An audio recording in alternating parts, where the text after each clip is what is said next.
delivers a baby. So a speech entitled, Keep on Pushing, a medical student delivers a baby. Please welcome Matthew McGowan.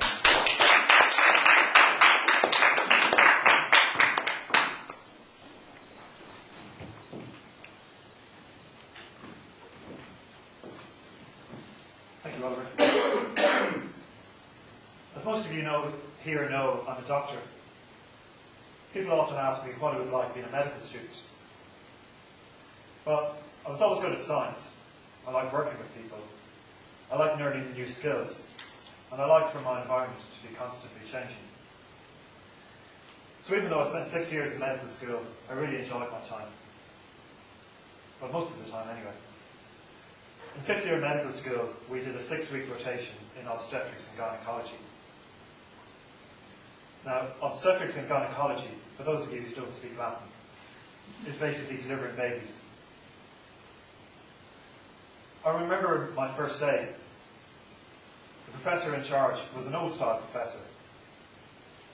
Teaching by humiliation was the preferred method of teaching.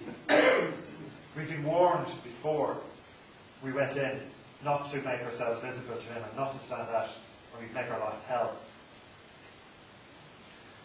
So anyway, I arrived very early on the first morning to Holly Street Hospital, just down the road from here. I snuck into the lecture theatre like a ninja. I positioned myself 3/4 way up. Not at the front where he'd be able to see me, and not right at the back where he'd want to pick on me. So anyway, the professor arrived. He announced that we would each be allocated 1 week into the delivery suite to deliver babies. He also said that if we didn't deliver 8 babies, that we'd fail our rotation. My heart sank. Give me the physiology of the heart any day, or the life cycle of malaria. But delivering babies, that scared me. 2 weeks later, I arrived in the Coombe Hospital. I was dressed like a typical medical student. Freshly ironed blue shirt, chinos, Dubarry shoes. I had a lost, confused look, because I was lost. I was confused, and I was really anxious. I think I was the only male person there as well. There was a few odd husbands and partners who looked just as lost and as anxious as me. So anyway, I went up and met the head nurse. The head nurse, she allocated me to a pre-nip. A pre-nip is not some kind of extraterrestrial alien. A pre-nip is medical jargon for a woman who's delivering her first baby. I don't know if any of you here have delivered any babies, but if you have, the first one is always the longest.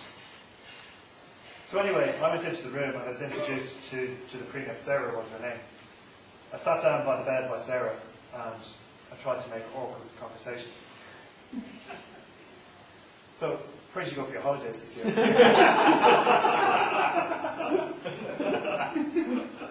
Conversation lasted for about 13 seconds. She looked just as nervous as me.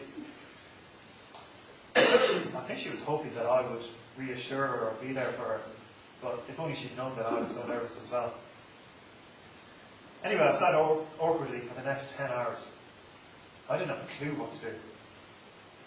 I don't think Bailey had a clue what to do. Because by the end of the day, she was no nearer to delivery. Day 2, I was back with Sarah. 24 hours later, a baby still hadn't arrived. But she was attached to a machine that went beep. And every now and again, it spewed out a piece of paper with a squiggly line in it. CTG, I was later to learn from our esteemed obstetrics professor. To trace the baby's heart. 4 more hours of screaming and agony went by. That was just in my mind. I decided to go down to the canteen for some lunch. 45 minutes later, I arrived back and Sarah had delivered. Great news for Sarah. Not so good news for me. I was on 0 deliveries. And we had been told by our obstetric professor that we had to deliver eight deliveries or else we'd fail our rotation.